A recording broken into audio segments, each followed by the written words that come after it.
जगह से उसे दही में शिकायत मिली और आज के दिन उसका दही बिका भी नहीं। सुमन निराश और उदास होकर घर वापस आ जाती है। समझ नहीं आ रहा क्या हुआ। मैं तो हर रोज की तरह दही अच्छे से जमाती हूँ, लेकिन गांव वालों को पसंद क्यों नहीं आ रहा। उधर कविता का दही बिकना शुरू हो गया। इस तरह से उसका काम अच्छा चलने लगा और उसकी अच्छी खासी कमाई होने लगी। कविता मन ही मन बहुत खुश थी। ये तो बहुत अच्छा आइडिया लगाया मैंने। देखो मेरा सारा दही बिक जाता है और इस सुमन का दही नहीं बिकता। चलो मुझे क्या, मेरा तो काम हो रहा है। मैं इसी तरह इसे उल्लू बनाती रहूंगी। कुछ दिन इसी तरह चलता रहा और कविता का दही बिकता रहा। सुमन ये सब देखकर बहुत हैरान होती है। मेरा दही तो बिक नहीं रहा और गांव में कविता का सारा दही बिक जाता है। आखिर माजरा क्या है? कहीं इसमें कविता का हाथ तो नहीं? सुमन के मन में एक तरकीब आती है।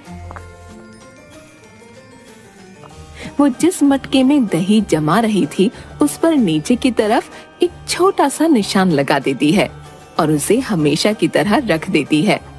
अगले दिन सुबह सुमन जब अपनी बेटी को स्कूल छोड़कर वापस आती है तो आते ही वो सबसे पहले अपनी दही की मटकी चेक करती है और देखती है कि वो जो निशान उसने मटकी पर लगाया था वो नहीं था। बस उसे सब समझ आ जाता है कि ये घटिया हरकत कविता ही कर रही है। वो कविता के घर जाती है ताकि वो उसकी मटकी चेक कर सके।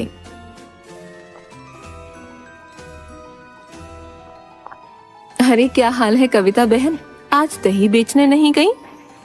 अरे बस निकलने ही वाली थी। आओ बैठो, कहो कैसे आना हुआ? मेरे घर में चीनी खत्म हो गई है, तुम मुझे एक कटोरी चीनी दे दो, मैं कल ही तुम्हें वापस लौटा दूंगी। हाँ हाँ क्यों नहीं, तुम 2 मिनट यहाँ बैठो, मैं अभी चीनी लेकर आती हूँ।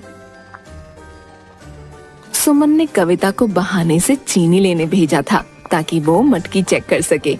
सुमन को जिस बात का शक था वो सही निकला। वो निशान लगी हुई सुमन की दही की मटकी कविता के घर में थी।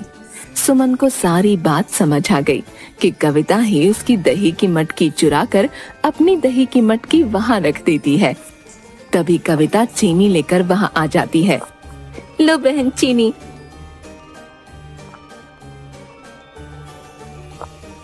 सुमन चीनी लेकर चुपचाप वहां से निकल आती है और सोचती है, कविता से चोरी की बात कही तो वो कभी भी नहीं मानेगी, इसीलिए उसे रंगे हाथों पकड़ना होगा। अगले दिन सुमन अपने आस पड़ोस के कुछ लोगों को इकट्ठा करके बात कहती है। देखिए, आप लोग तो मुझे कब से जानते हैं, मेरी किसी से कोई लड़ाई या झगड़ा नहीं है, पर इस कविता ने मेरे साथ बेईमानी की है। वो रोज मेरे घर से मेरी दही की मटकी चुरा कर ले जाती है और मेरे घर पर अपनी दही की मटकी रख जाती है, जिससे मेरी दही में शिकायत आना शुरू हो गई है और लोगों ने मुझसे दही खरीदना बंद कर दिया।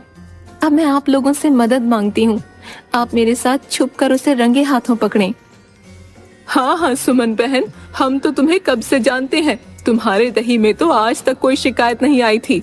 हम लोग भी बड़े हैरान थे कि ये सब हो कैसे रहा है। तुम चिंता मत करो, हम तुम्हारी पूरी मदद करने को तैयार हैं। सभी लोग सुमन की बात मान लेते हैं और सुबह उसके घर के पीछे छुपकर खड़े हो जाते हैं। सुमन रोजाना की तरह अपनी बेटी को छोड़ने के लिए निकलती है, पर वो पीछे छुपकर लोगों के साथ कविता की चोरी पकड़ने के लिए तैयार रहती है।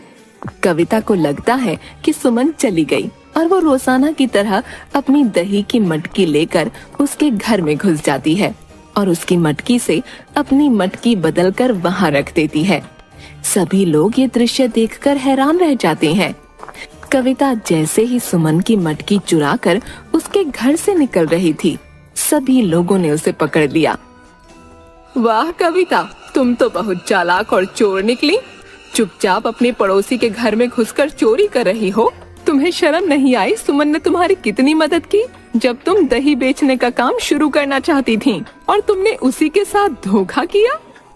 सब लोगों को इस तरह देख कविता के हाथ से मटकी गिर जाती है और वो घबरा कर बोलती है, मुझे माफ कर दीजिए, मुझसे बहुत बड़ी गलती हो गई। जब मैंने देखा सुमन की सारी दही बिक जाती है, मेरी दही कोई नहीं खरीदता, तो लाला ने मुझे ये सब करने के लिए उकसाया और कहा कि मुझे कुछ ऐसा करना चाहिए जिससे मेरा दही बिके और सुमन का नहीं। मेरे मन में लालच और चोरी की भावना आ गई। आप लोग मुझे माफ कर दें, मैं आगे से ऐसा कुछ नहीं करूंगी। सुमन, तुम भी मुझे माफ कर दो, मैंने तुम्हारे साथ बहुत गलत किया। कविता, तुम्हें इस घटिया हरकत की माफी नहीं मिल सकती। तुम इस गांव में रहने लायक नहीं हो। तुम यदि यहाँ रही तो आज नहीं तो कल फिर किसी और के साथ ऐसा करोगी। गांव के सब लोग कविता को दोषी मानकर उसे गांव से निकल जाने का आदेश देते हैं। लाला को भी लोग बहुत खरी खोटी सुनाते हैं और उससे कहते हैं कि वो औरतों की इज्जत करना सीखे। सुमन के पड़ोस के लोग उसे कहते हैं, देखो सुमन बहन, हम लोग कविता की चालाकी समझ नहीं पाए।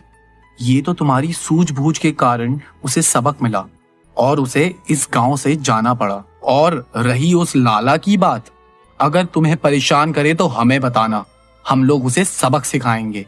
अब तुम कल से दोबारा गांव में दही बेचने आ जाओ।